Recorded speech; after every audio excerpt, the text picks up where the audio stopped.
All right, part two, I guess, guys. So I was looking through my page, and James had pointed something out that I wanted to fix, and I just found it. Um, I had to go through my whole website because I honestly forgot what page he was mentioning. So anyway, my the first video that I did, I paused it from recording, and for whatever reason, it just kind of closed out on me. So here we are again. This is going to be a part two to the original. So let's go into the editor, and I know where I want to edit this now. So go in here and get this done. As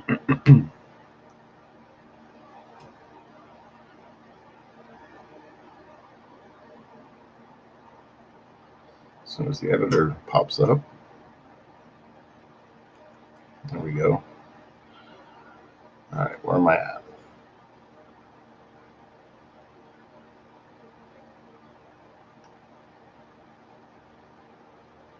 All right, here we go. So I want this section here, or this element rather.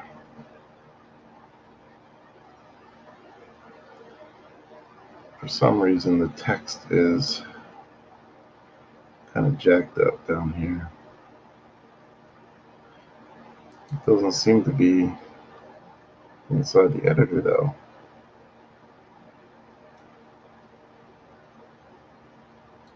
That is weird.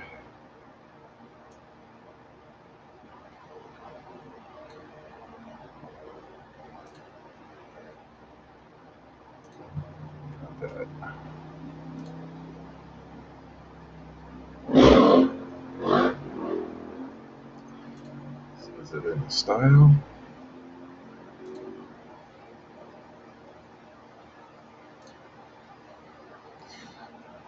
I already set my default fonts site wide. I don't know why that is doing that.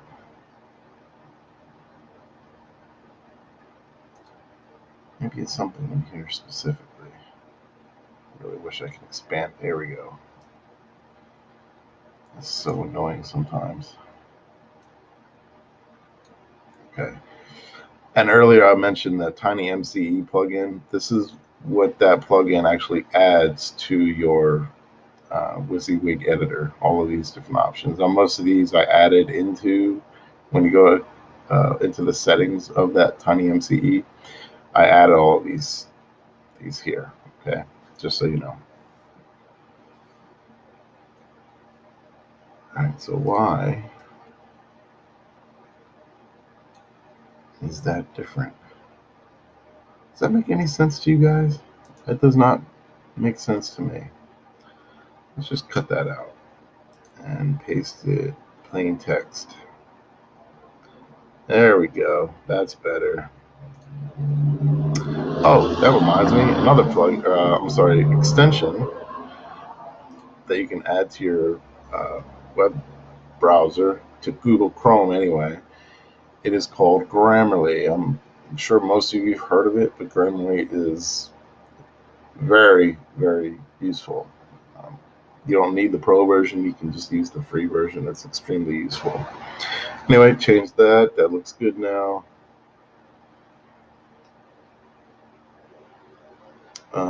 I do have.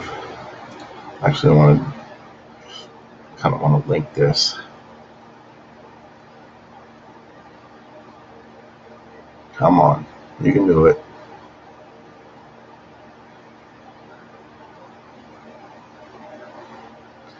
All right, so as you can see here, it's just my domain name, right?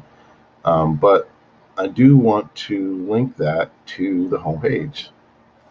You might think that's kind of redundant, but it does help somewhat when it comes to your SEO.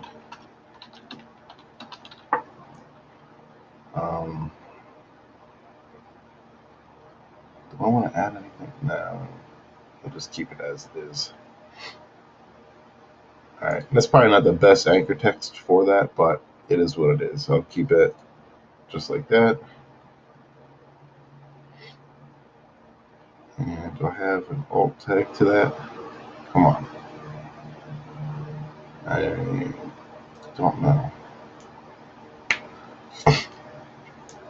Now, Keith was mentioning in one of the images that he had uploaded to while he was showing what he was doing in his editor, the alt tag for the image. Now that is very, very true, especially nowadays, where alt tags are becoming almost mandatory by law because of people with disabilities. They, blind folks or people with that are vision impaired. The alt tag for them helps them to navigate through your website. So whatever links you have on your website, definitely use alt tags for all of your menu items, for all of your links, and all that stuff. So let me see if this. So this does not have the option to add alt tags. Okay, so I'm going to do this manually then. So I'm going to go into this text editor up here. So you have the visual editor, which is the WYSIWYG, or what you see is what you get. All right, that's the visual. I'm going to go into text editor. And you see this is the result of that, right? So what I'm going to do is go right here and just add a space, title equals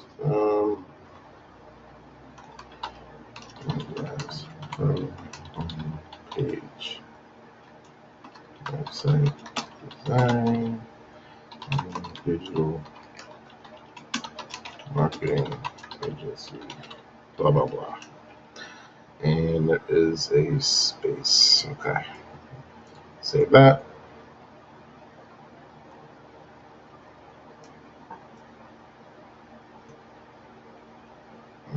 Let's go here, publish.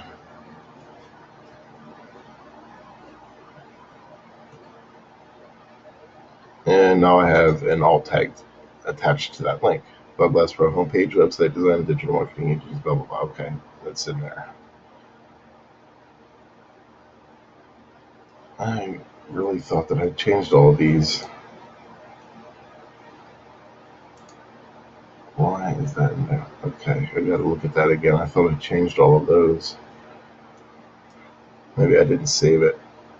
Actually, this section right here, I have this. This is another plugin, Client Portal, it's called. If you go to client-portal.io, you'll see exactly what is that. I think that's the website. It's, yes, client-portal.io. So this is a plugin that I bought. They do have, I think they do have monthly or annual. I think their annual plan is like $199 a year to use this plugin. I purchased it through AppSumo, so I paid $50 for it for life. So it's a really, really cool. Maybe 50, maybe 100. I can't remember. At any rate, it's a great plugin for me to use for my clients. So anytime I have client projects, they can go log into this and see updates. They can upload images, they can upload documents, and all that stuff. It keeps the project going smoothly. And what I might end up doing, because I mentioned this, what I might end up doing is adding this section and this section, because I don't think, honestly, that it's really useful on the home page right there. I might just add it into like a one of these drop down tabs here, just so the information is there for anyone who might find that particular tool useful. I did add my disclaimers, but I also have additional terms. So this is just a pop-up menu and it shows different terms. All right, and this right here, this feed chart, this is another thing that you can go to. This is where you can go and enter your web address and have your website pinged, and you just have to add their little link to your website on the home page, not on your footer or anything like that. It has to be on the home page, somewhere on your home page where it's not linked to every single page on your website. If that makes sense. And this here, this is just because I use that Beaver themer to build this header. Now you can do this using the Beaver builder itself. I mean, I use the Beaver builder to actually build this header, so you can do it in Beaver builder. But what you would have to do is save this entire section as a global template. Okay, and you would have to add it manually to every single page on your website that you wanted to show. With the Beaver themer, you build out this header section here using the Beaver themer. The Beaver builder, and you save it as a header. So, and you can show it on.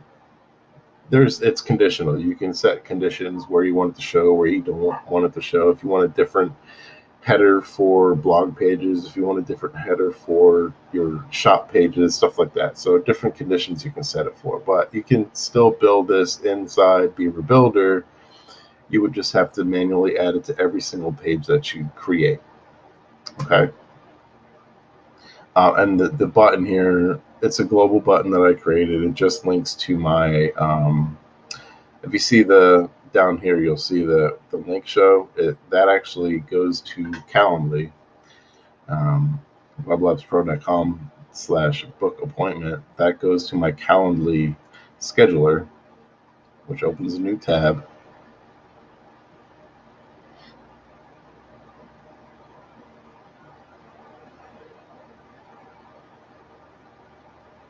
Come on. There we go. And then you can just book an appointment using the calendar. It's pretty intuitive.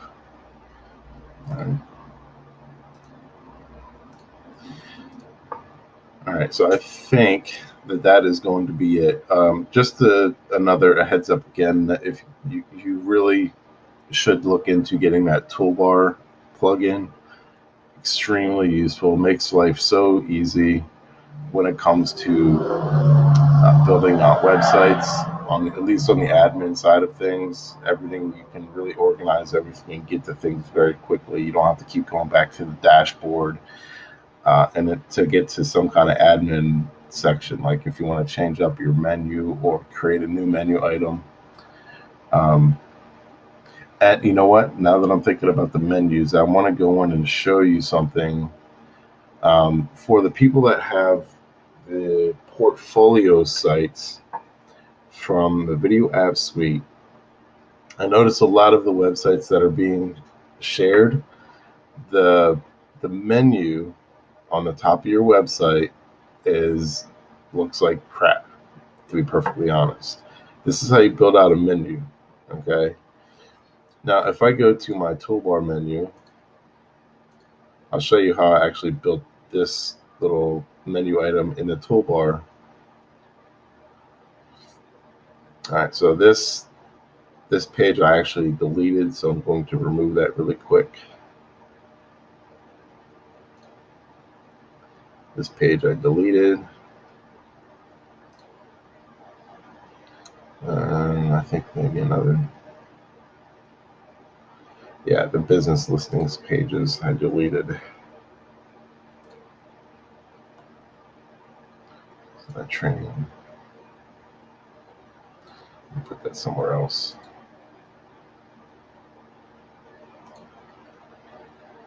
All right, so if you look at it now, I haven't saved it yet, so you can see those business listing pages that I just deleted. Okay, and I moved this training video library up one level. So if I save that, I'll show you exactly what that looks like.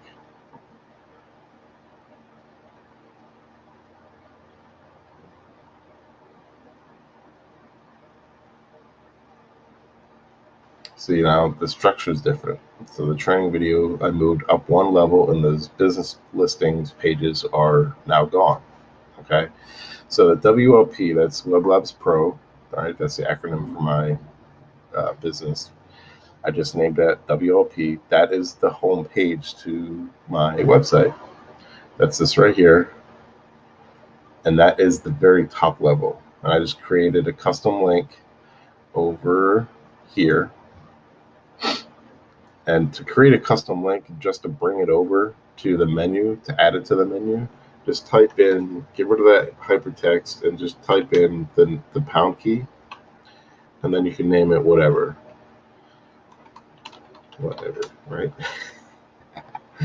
So when you add that to the menu, let's go all the way down. It adds it to the top level of the menu item. So if you click to open this tab here, the URL, now you can change that URL or just keep it, delete whatever's in the URL field. All right. If you're familiar with CSS and you have special coding, you can add for like link colors, link font types, and all that other stuff. You can add your CSS class here. Like, for instance, if you have the Ocean WP theme and you're editing with Elementor, BTN is one of their built-in CSS classes. And what that basically does is it creates a background on your menu link. Anyway, so I'm going to remove that since I don't need it. And all of these pages that you see here, all of these pages, these are all templates that are built into the all-in-one agency builder, or the Beaver builder. That's what it actually is. All right, so I have a second level called pages, which is right here. And underneath pages are all of the pages on my website that I want quick access to. Global templates, I added those in here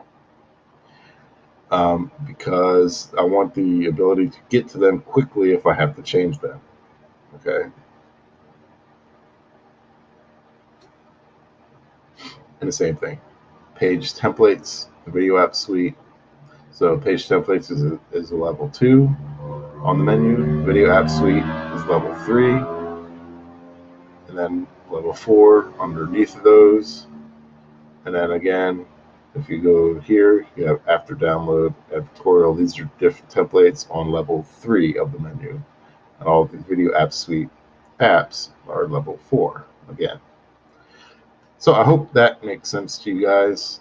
When you're building your menus out, just understand that the look of your menu on the front end is dictated by how you create your menus on the admin side of things. I'm just going to save this real quick. Oh, another thing, while you're in this menu area under appearance dash menus here in your dashboard, there were some options here that I don't think are available by default. So if you open up one of these, you can actually see title attribute, CSS, like description, all this stuff here, I think by default is not there. So if you go up to here to screen options at the top right, you can actually select all of these advanced options. Okay. And you know what? I don't know. Let's see what that gives me. Oh, okay. So that just gives me. All right. Cool. And go to that and go back to my homepage. So that's pretty much it, guys. If you have any additional questions or anything that you may not have understood, feel free to comment below, reach out directly through personal or private messaging. I think that's going to be it. I think I covered as much as I really wanted to cover. So I think I'm going to end it here. So thank you very much for watching, and I will see you on the next one.